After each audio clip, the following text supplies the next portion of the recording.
Have you ever had one of those moments where everything just pauses? You're brushing your teeth, walking to work, scrolling on your phone, and suddenly you're struck by this weird, heavy question. What's the point of all this? The routine, the noise, the constant striving. It starts to feel like you're living inside a loop where meaning feels more like an illusion than a reality. Now, imagine this. You're sitting in traffic. The kind of traffic that moves slower than your will to go on. Horns honking, people shouting, some guy blasting music that feels like it's attacking your soul. You're sipping lukewarm coffee, staring at the license plate in front of you like it's going to reveal life's purpose. Then, out of nowhere, it hits you. Not just the realization that you're late, but something deeper. Why am I doing all this? Who am I even doing this for? That moment of existential dread? You're not alone. In fact, it's so common that it has a name. The absurd. That feeling that life doesn't make sense, yet we keep going like it does. And that's exactly where Start Making Sense steps in, not just as a book, but as a lifeline. It's a guide, not to fix your problems, but to face them head on, to stop pretending the absurd doesn't exist, and start living with it. Welcome to the world of existential psychology, not your typical motivational fluff or toxic positivity.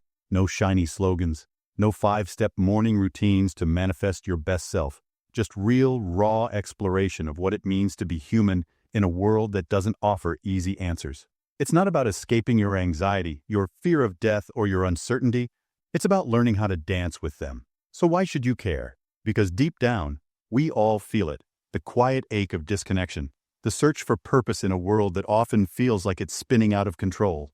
Whether you're grinding through your 9 to 5, managing a mountain of responsibilities, or just lying awake at night staring at the ceiling wondering if you're wasting your life, this book is your companion. And it starts with a truth that's hard to swallow. Life is absurd. Not in a ha-ha clown nose kind of way, but in a Camus staring at the void kind of way. The absurdity comes from this eternal mismatch. We crave meaning, yet the universe offers silence. We build plans, we chase dreams, we try to make sense of our stories, but life doesn't always cooperate. Now, here's where things get really interesting. Most people respond to that absurdity in one of 3 ways: denial, distraction, or despair. Some people pretend everything's fine. They drown in busyness, cling to routines, bury themselves in social media, food, success, whatever numbs the noise. Others spiral, fall into hopelessness, convinced that if life has no objective meaning, then why bother? But what Start Making Sense proposes is a radical middle ground. It says, embrace the absurd. Don't run from it. Don't get crushed by it. Use it. That's the heartbeat of existential psychology. It's not here to give you answers. It's here to help you live the questions. Instead of escaping your anxiety, it helps you explore what it's trying to tell you. Instead of fearing death, it shows you how that fear can awaken your deepest aliveness. Instead of numbing yourself with shallow goals, it invites you to dig deeper into who you are, what you value, and how you want to show up in this brief, chaotic life. Let's rewind for a second and meet the ghosts behind this movement. Existential psychology is deeply rooted in the philosophy of thinkers like Soren Kierkegaard, Friedrich Nietzsche, Jean-Paul Sartre, and Viktor Frankl, people who wrestled with meaning in times far more chaotic than ours. Frankl, for instance, wrote Man's Search for Meaning after surviving the Holocaust, and he discovered something profound. Humans can endure unimaginable suffering if they have a purpose. Not a generic goal, not a hashtag-worthy quote, but a deep, personal why. That's the foundation of this book's message. It says, stop outsourcing your meaning to society's expectations, your job title, your relationship status, or how many likes you get on Instagram. Those things might feel fulfilling temporarily, but they're brittle. When life punches you in the face, and it will, you need something stronger. And this brings us to one of the most powerful concepts in the book: authenticity. Not the curated version we post online, but the real deal. Living authentically means confronting who you really are, not who you pretend to be to win approval. It means admitting that you're scared, that you don't have it all figured out, and that you're constantly evolving. It's messy, it's uncomfortable, but it's also where the gold is. Think of authenticity like cleaning out your closet. At first, it's overwhelming. You find things you forgot you had, some embarrassing, some painful, some beautiful, but the more you sort through, the more space you create. That's what happens when you start being honest with yourself. You stop living on autopilot and start choosing your life moment by moment. But authenticity isn't just a personal virtue. It's an act of rebellion in a world that wants you to conform. Society pressures us to fit into neat little boxes, be productive, Be successful, be happy, be normal. Existential psychology says burn the boxes. You are not here to fit in.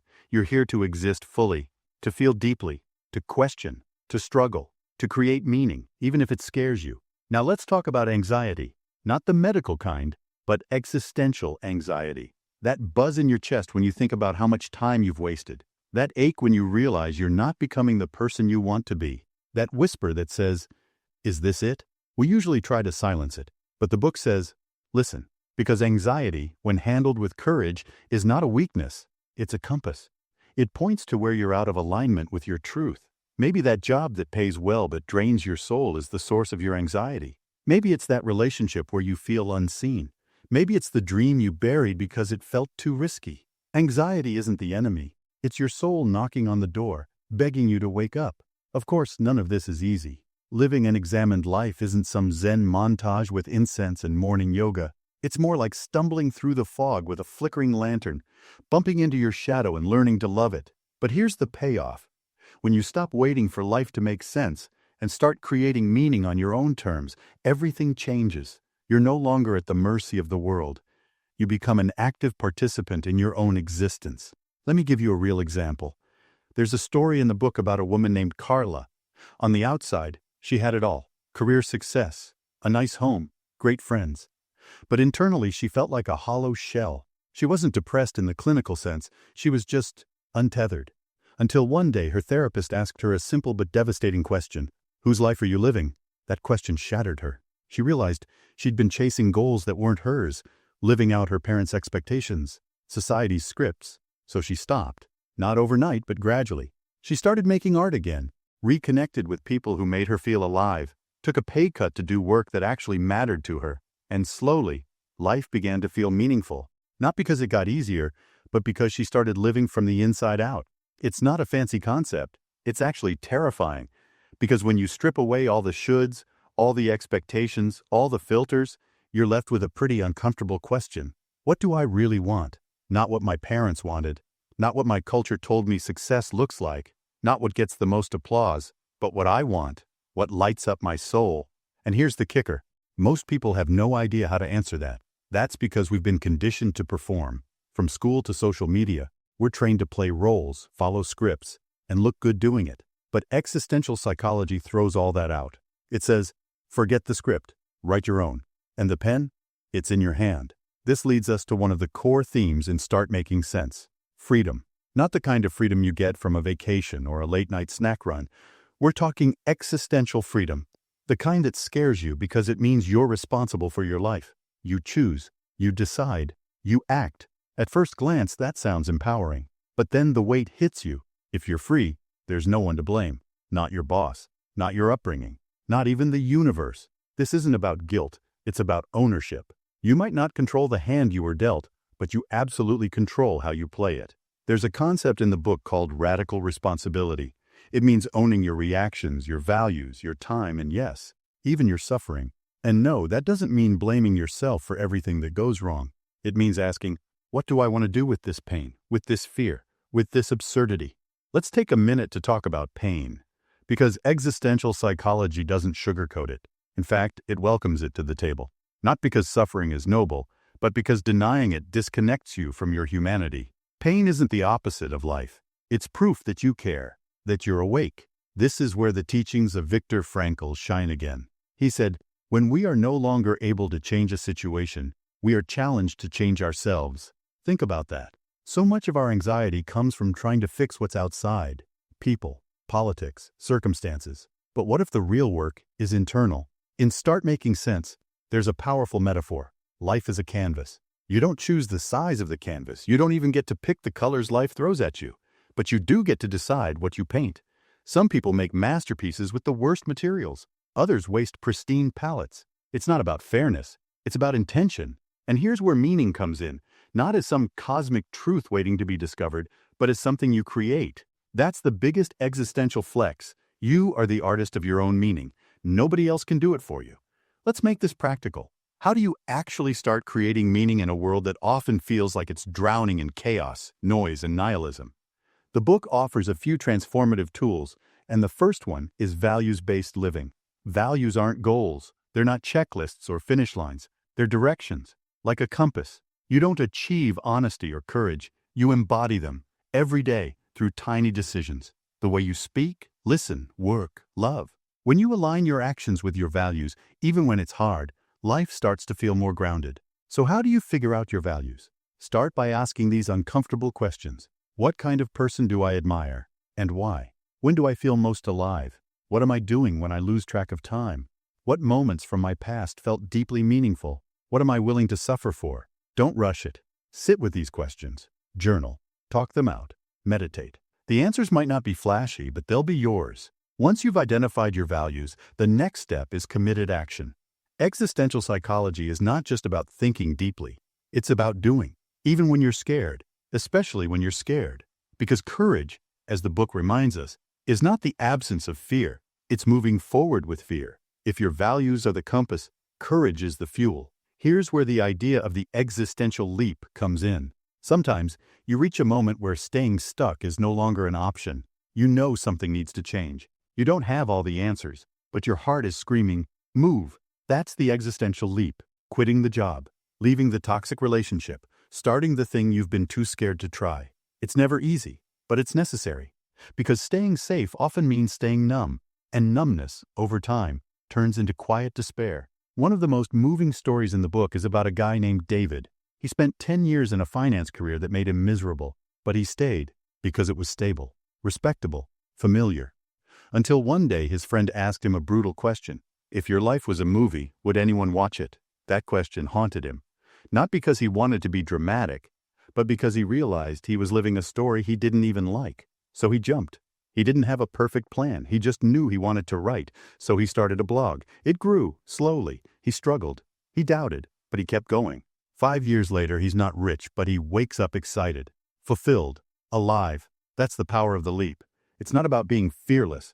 It's about choosing life over comfort. And here's a twist the book delivers beautifully. You can live meaningfully, even while being unsure. You don't need a perfect mission statement. You don't need to know your one true calling. That idea, total myth. Instead, meaning is built through engagement. Show up fully, connect deeply, create generously, serve honestly. Life reveals its richness not through grand epiphanies, but through daily devotion. That leads us to another essential idea, presence. We're obsessed with the past and future, what we should have done, what might go wrong. But the only place where meaning actually happens is now, this moment, the one you're in. Existential psychology invites us to practice presence, not to escape, but to engage. When you eat, taste the food. When you're with someone, really listen. When you're alone, be with yourself without distraction. It's not always pleasant, but it's real. Presence reveals life's texture. It turns the ordinary into the sacred.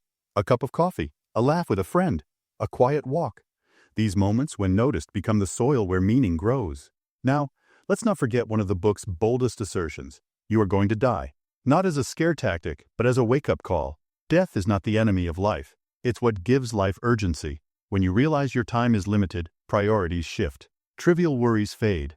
Authenticity rises. You start asking, what do I want to be remembered for? What legacy do I want to leave? And no, legacy doesn't mean fame or fortune. It means impact. It means love. It means living in such a way that your presence leaves a mark, not just on the world, but on the people you care about. So as we reach the midpoint of our journey, let's take stock. We've looked at the absurd freedom, responsibility, values, courage, action, presence, and mortality. Heavy topics, right? And yet, strangely liberating. Because here's the secret sauce existential psychology offers. When you stop running from the truth of life, you start living more fully. In a culture obsessed with comfort, speed, and perfection, this book invites you to slow down, look within, and ask the only question that really matters. What does it mean to live well? And the answer? It's not out there. It's not in your achievements or your followers or your possessions. It's in the way you choose to show up every single day. Whether you're struggling with depression, burnout, or just that nagging sense that something's missing, know this: you're not broken, you're not behind, you're not alone, you're just human. And being human is messy, confusing, painful, and unbelievably beautiful. So let's keep peeling back the layers. You've started identifying your values. Maybe you've even taken a small leap, made a change, had an honest conversation, faced a fear. But then something happens. doubt creeps in, the high wears off, and you're back in the fog wondering, am I even doing this right? Here's the truth. Existential growth isn't linear. It's messy. You don't climb a straight staircase toward meaning. You wander through valleys, climb steep ridges, stumble, fall, and sometimes you circle back to where you started, only to discover you see it differently now. That's the beauty of this path. You're not aiming for some perfect destination. You're building a life that feels real, one step at a time. And this brings us to one of the most liberating ideas in Start Making Sense. You don't need to have it all figured out. In fact, you won't. No one does. Not your favorite author, not your therapist, not even your spiritual guru on Instagram. Why? Because life isn't a puzzle to be solved. It's a story to be lived. And here's where the absurdity becomes strangely comforting. Once you stop looking for some grand external meaning, you're free to make meaning moment by moment. You don't have to wait for clarity to start living well. You find clarity by living. Let's say that again. Clarity comes from action, not overthinking. Think of it like driving through fog. Your headlights only show you the next 100 feet, but that's enough to keep going. You don't need to see the whole road. You just need to keep moving in the direction that feels true. But what happens when you feel stuck? When life feels hollow? When the questions feel too heavy? This is where existential tools can be life-changing. One of the most powerful ones in the book is what the author calls constructive despair. Sounds scary, right? But it's actually a gift. Constructive despair is what happens when the old story you've been living finally collapses, and instead of numbing out or rushing to replace it with another illusion, you stay, you feel, you grieve, you face the void, and then you rebuild. This is not some Hollywood-style comeback montage. It's slow, quiet, sacred. Maybe you start writing again, or you reach out to someone you've been avoiding, or you spend a weekend alone without distractions, asking your soul what it truly wants. From that stillness, something new begins to emerge, not because you forced it, but because you finally made space for it. And here's another powerful shift the book encourages. Stop asking, what should I do with my life? And start asking, what kind of person do I want to be? This is huge, because it pulls you out of analysis paralysis and into integrity. You don't have to know your 5-year plan. You just have to choose your next move based on who you want to become. Want to be brave? Then do the brave thing, even if your voice shakes. Want to be kind? Then choose compassion over ego. Want to be free? Then stop outsourcing your worth. When you shift your focus from outcomes to identity, life opens up. You stop being a performer. You start being a creator. Now let's talk about connection. Because meaning doesn't just come from solitude, it also comes from relationships. But not the surface-level kind. Existential psychology calls us to create what Martin Buber famously called I-thou relationships. Connections where we meet each other not as roles or categories, but as full, complex humans. That means being seen, vulnerable, honest. It means saying things like, I don't know, but I'm trying. I'm scared, but I still care. I'm hurt, but I want to understand. It's risky, but it's also where the richest meaning in life is found. Because let's be honest, no one gets through this life alone. And in a world that often feels isolating and performative, real human connection becomes revolutionary. The book challenges you to go beyond small talk, ask deeper questions, share your real struggles, create spaces where others can do the same. And no, that doesn't mean oversharing on social media. It means cultivating spaces of authentic dialogue, whether with friends, family, or even strangers. Because when two people meet in truth, something sacred happens. This brings us to one of the final pillars of the book, authenticity. It's a buzzword, sure, but existential authenticity goes deeper than just being yourself.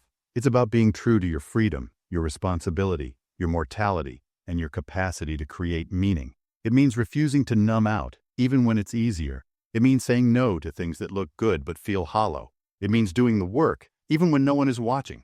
It means daring to speak your truth, even if your voice shakes. Authenticity isn't about perfection. It's about alignment. When your actions, values, and presence all point in the same direction, you start to feel whole. Not because life gets easier, but because you're no longer split between the person you are and the mask you wear. And that wholeness, that's peace, that's power, that's meaning. Here's something the book reminds us again and again. You're allowed to change. You're not a fixed brand. You're a living, breathing work of art. Let yourself evolve. Rewrite old stories. Forgive past versions of yourself. Become new again and again. That's not failure. That's growth. And finally, let's zoom out. You're one person. In a vast, complex, chaotic world, it's easy to feel small, powerless, overwhelmed. But the book ends on this note. Your life matters. Not in some abstract philosophical way, but in a real, tangible, everyday way. The way you show up matters. The way you treat people matters. The way you love, create, speak, rest, and give, it all adds up. And when you start living in alignment with your deepest values, you don't just find meaning, you create a ripple effect that touches everyone around you. So yes, the world is absurd. Yes, we're all going to die. Yes, nothing comes with guarantees. But here's the paradox that start making sense leaves us with. When you stop demanding certainty from life, you start experiencing its beauty. When you embrace freedom, when you take responsibility, when you live in the now, when you connect deeply, when you create from the soul, life stops being something to survive and starts being something you actually want to wake up to. So here's the final invitation. Don't wait. Don't wait for clarity. Don't wait for approval. Don't wait for the fear to vanish. Start making sense, not by finding the perfect answer, but by living the questions with courage. Live boldly, love fully, be real, and above all, stay awake. And if this video helps spark something in you, something curious, something courageous, something just a little more awake, then here's what I want you to do next. Hit that subscribe button, because this channel is all about going deep, asking real questions, and helping you live with more clarity, courage, and meaning. We've got more insights coming your way, book breakdowns, mindset shifts, and tools you can actually use. So join the journey. Share this with someone who needs to hear it. And remember, you are the author of your life. Thanks for watching, and I'll see you in the next one.